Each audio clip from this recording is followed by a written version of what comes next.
तो रावल जी, आप कह रहे हैं कि आप एमएसपी पर फसल खरीद रहे हैं। एकमात्र ऐसा राज्य पूरे देश के अंदर हरियाणा है जो कि 24 फसलों को एमएसपी पर खरीदता है। भावांतर भी आप दे रहे हैं, लेकिन उसके बावजूद विपक्ष का ये कहना है कि एमएसपी की जो बात आप कह रहे हैं वो किसानों को दरअसल मिल नहीं रहा है। कैसे इसको आप देखते हैं? देखिए, भारतीय जनता पार्टी ने एक बड़ी अनूठी पहल की थी, बहुत हिम्मत वाला ये काम किया था। पिछली सरकारें जहां फेल हो गई थी वहां से अपनी लकीर शुरू की थी। हमने कहा था कि हम किसान द्वारा पैदा की गई हर फसल को एमएसपी पर खरीदेंगे। ये अन्य सरकारों के लिए बड़ी दूर की कौड़ी थी। हरियाणा की किसी भी सरकार ने एक दाना भी किसी भी फसल का नहीं खरीदा। तीन है जो हमारी केंद्रीय एजेंसीज होती हैं कि जीरी और गेहूं को खरीद करती हैं, और ये खुद को किसान के बेटे कहा करते थे। कमाल की बात तो ये है, 2016-17 से हमने एक एक्सपेरिमेंट तौर पर पहले 11 फसलें, फिर 14 फसलें, ऐसे करके मनोहर लाल जी की सरकार में शुरू किया। और नायब सैनी जी ने उस रथ को और आगे बढ़ाकर कहा कि नहीं, सबकी सब फसलें हम एमएसपी पर खरीदेंगे, किसान की खरीद हम करेंगे। किसान को ये जिम्मेदारी केवल अनाज उगाने की होगी, किसान की जिम्मेदारी बेचने की नहीं होगी, बेचने की सारी जिम्मेदारी सरकार ने ले ली। हमने करके दिखाया और बड़ी सफलता से कर रहे हैं। मैं आंकड़ों के जरिए इस बात का जवाब दे सकता हूं। देखिए, यूं आई बाई कोई कहीं मारता रहे, उसका तो कोई लाभ नहीं। यही इमेज है हमारी विपक्षी पार्टियों की, किसान के बीच में भी और हरियाणा के आमजन के बीच में भी।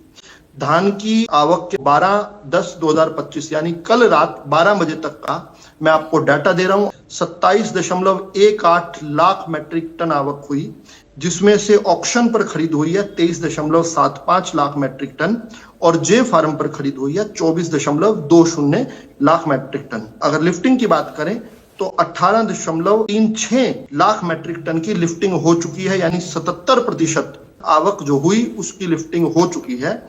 और 1,51,412 किसानों के सीधा खाते के अंदर 3,639 करोड़ 87 लाख रुपए उनके खातों में धान के जो पैसे हैं वो जा चुके हैं।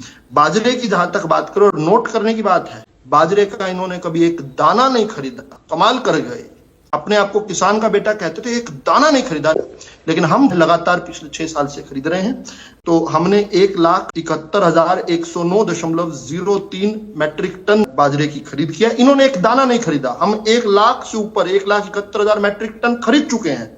सरकारी खरीद इसमें से जरूर 262.80 मैट्रिक टन हुई है, क्योंकि सरकार इसमें भावांतर देती है। इस नाते से प्राइवेट खरीद इसमें ज्यादा हुई है, और प्राइवेट खरीद 1,70,846 मैट्रिक टन हुई है। हम 575 रुपए भावांतर देते हैं, 2,200 रुपए से ऊपर जो जाती है। 2,200 रुपए की खरीद जो 1,63,996.60 मैट्रिक टन हुई है। इतने किसानों को जिनकी 2,200 से ऊपर खरीद हुई है, उनको 575 रुपए के हिसाब से जोड़कर अगर करें तो 2,775। ये गणित कांग्रेस के नए नए बने प्रदेश अध्यक्ष को नहीं समझ आया होगा, क्योंकि उन्होंने कभी भावांतर नहीं दिया, उन्होंने कभी बाजरा नहीं खरीदा, केवल किसान को बेवकूफ बनाना अपनी राजनीति का हिस्सा रखा।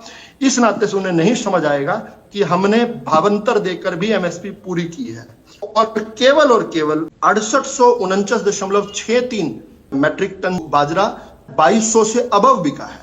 जितना वो बिका है उतने को 575 से माइनस करके उनको उतना दिया है, यानी प्रत्येक किसान को 2,750 मैट्रिक टन जो उनकी कैप है प्रत्येक एकड़ की, शायद 7 या 8 क्विंटल होती है, हमने प्रत्येक किसान को जो एमएसपी के लायक कीमत दी है। ये हमारी कामयाबी है, और यह चीख कर इसलिए बताती है कि हमने 24 की 24 फसलों को खरीदने का काम किया। ये एक भी फसल नहीं कभी खरीद पाए। खराबे तो उस समय भी हुआ करते थे। कांग्रेस की सरकार 10 साल के अंदर 10 साल कांग्रेस के भूपेंद्र हुड्डा के 1155 करोड़ रुपए विभिन्न माध्यमों से किसान को दिए।